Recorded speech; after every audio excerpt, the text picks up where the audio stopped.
Then click natin tong 360 degrees flashlight. So kung makita nyo guys, umiilaw siya sa harapan, then sa likod. Makikita mo guys na nagbi-blink yung ilaw sa harap, sa likod.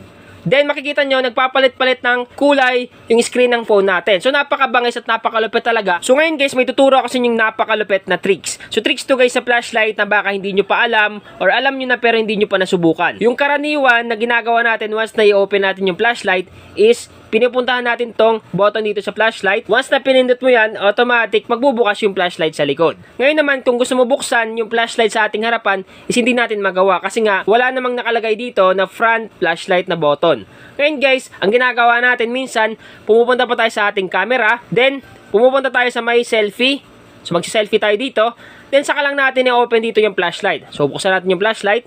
Once na binuksan mo dito yung flashlight, automatic makikita mo na umiilaw yung flashlight dito. Pero hindi natin alam na meron palang sikreto na nakatago sa flashlight button na pwede mo siya i-switch dito sa ating harap, then sa likod, at pwede mo rin pagsabayin. So paano nga ba yun gawin? Guys, disclaimer muna, hindi lahat ng device is gagana tong tricks natin ngayon. So nakadepende rin sa device kung compatible yung gagawin natin. So una natin gagawin guys, pumunta tayo sa may flashlight button, so swipe lang natin pababa, then hanapin natin dito yung flashlight na nakalagay. So ito yun, once na pinindot natin yung flashlight, automatic iilaw yung sa likuran kasi nga pinindot natin yung button. Ngayon kung gusto mo pailawin yung flashlight sa harap, walang problema. Ang gagawin lang natin guys, i-long press mo lang itong flashlight. Yes guys, i-long press lang natin yan, automatic lalabas dyan yung mga secret button. Subukan natin, long press natin itong flashlight, long press. So automatic guys, may lalabas dyan. Nakalagay dito, front flashlight, 360 degrees flashlight, and back flashlight. So automatic guys, mawawala yan ng mga ilang seconds lang. Ngayon, i-long press ulit natin.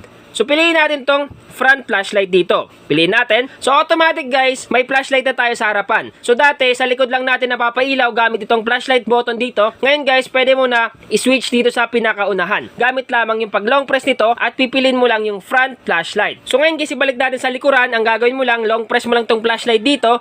Then click natin tong back flashlight. Click natin. So automatic sa likod na umiilaw yung flashlight natin. Ngayon, once na nilong press mo tong flashlight button dito, automatic pwede ka na pumili kung front, 360 degrees at back flashlight. Ngayon naman subukan natin guys yung 360 degrees flashlight dito. So ang gagawin lang natin, long press lang natin tong flashlight, long press, then click natin tong 360 degrees flashlight.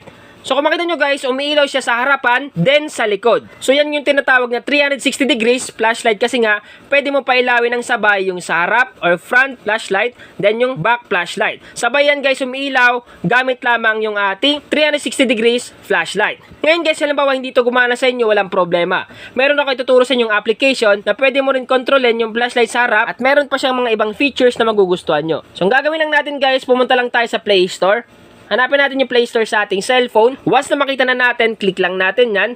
Then ngayon guys, pumunta kayo sa may search bar or search engine sa taas. So ito yun, click lang natin. Then i-type natin dito yung pangalan ng application. So i-type natin yung Bright Front and Back Flashlight. Yan yung ita-type natin, uulitin ko, Bright front and back flashlight. Make sure lang na tama yung pagkakalagay nyo para lumabas kagad sa result. Pag okay na, search lang natin. Para ma-search yan, tap lang natin itong mag-define lens sa baba. Tap natin. Automatic guys, lalabas yan sa pangalawang result. So ito siya, yung may logo ng lightning dyan. Yan yung pipiliin nyo. Click natin.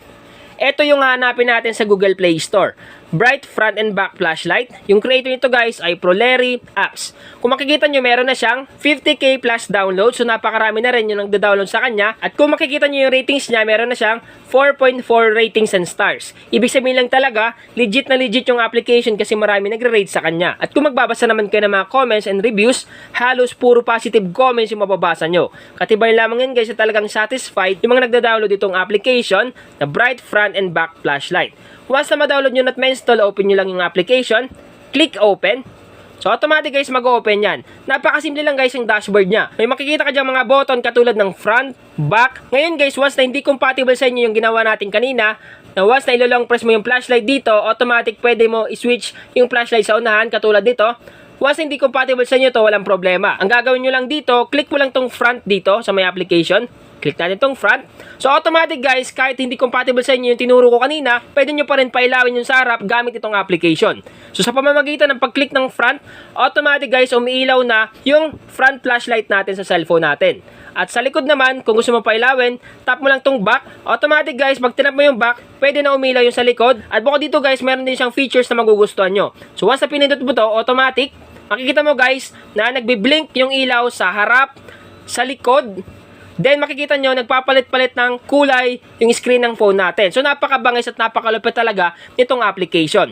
Pinagsasabay niya na pailawin, nagbiblink siya sa screen ng phone, sa harap ng cellphone na flashlight at sa likod. So napakabangis at napakaangas itong app. Pero yung pinaka main purpose talaga nito is pwede mo pailawin yung flashlight natin sa harap gamit lamang yung application sa pamamagitan ng pagpindot nitong front button, automatic iilaw na yung front ng flashlight natin. At sa back, automatic iilaw yung sa likod. Sa mga hindi pa nakafollow sa ating bagong Facebook page, pakifollow na lang yung Facebook page natin na Mindtech. Take note lang Mindtech lang yung nakalagay, walang PH or official. Pakifollow na lang para lagi kayong updated sa mga bagong post natin sa YouTube at sa ating bagong Facebook page. So sana guys nakatulong tong vlog ko ngayon. Once again na Mindtech PH, thank you and God bless all.